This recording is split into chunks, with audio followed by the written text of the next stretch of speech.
Hello everyone, this is Mr. Laubach. In this video, I am going to go over the very noteworthy Lincoln-Douglas debates. Now, the Lincoln-Douglas debates were connected to the 1858 U.S. Senate election for one of the seats for the state of Illinois, where both Abraham Lincoln and Stephen Douglas were from.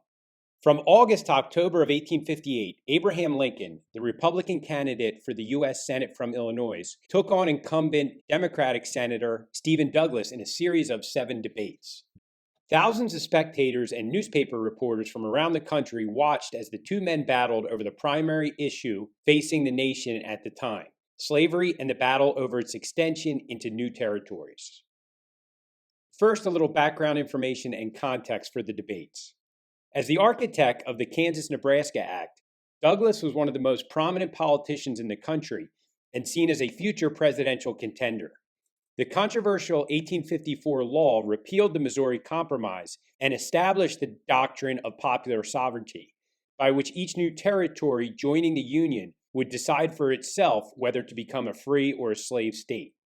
Lincoln's opposition to the Kansas-Nebraska Act had drawn him back into politics. He was a one-term congressman and served in the Illinois legislature. By 1858, Lincoln was the most prominent leader in the newly formed Republican Party in Illinois, and the clear choice to run against Douglas. Lincoln at the time was not a radical abolitionist, but he was against slavery on moral grounds. Lincoln famously said, "If slavery is not wrong, then nothing is wrong." He kicked off his Senate campaign with a speech in Springfield, Illinois that June, in which he famously declared that, quote, "A house divided against itself cannot stand. This government cannot endure, permanently half slave and half free." So let's talk about the 7 debates that made up the Lincoln-Douglas debates. They were between August and October of 1858, located in different congressional districts around the state. In all, they traveled over 4,000 miles during the Senate campaign. Each debate followed the same structure: an hour-long opening statement by one candidate, an hour-and-a-half-long response by the other candidate, and a half-hour rebuttal by the first candidate. Despite their lengthy format, the debates became a huge spectacle, attracting crowds of up to 20,000 people. Lincoln verbally attacked Douglas for his support of the Supreme Court's notorious 1857 decision in the Dred Scott case, which denied citizenship to all Black people, enslaved or free, and Lincoln accused him of seeking to make slavery legal throughout the United States. In the second debate in Freeport, Illinois, Lincoln asked Douglas whether or not popular sovereignty allowed settlers to exclude slavery from a territory before it joined the Union. Douglas responded yes, clarifying that territories could choose not to enforce the Dred Scott ruling by withholding protection for slaveholders under local law.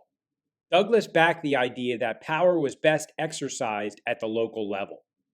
Known as the Freeport Doctrine, this stance alienated many pro-slavery Southerners and would come back to haunt Douglas during his 1860 presidential run. So what was the impact of the Lincoln-Douglas debates? Douglas ultimately won the Senate seat in the 1858 senatorial election in a pretty close final tally. Despite his loss, Lincoln's commanding performance in the debates with Douglas and his eloquent and bold statement of the new Republican Party's position on slavery established him as a figure of national importance. And because of the debates, he became very well known.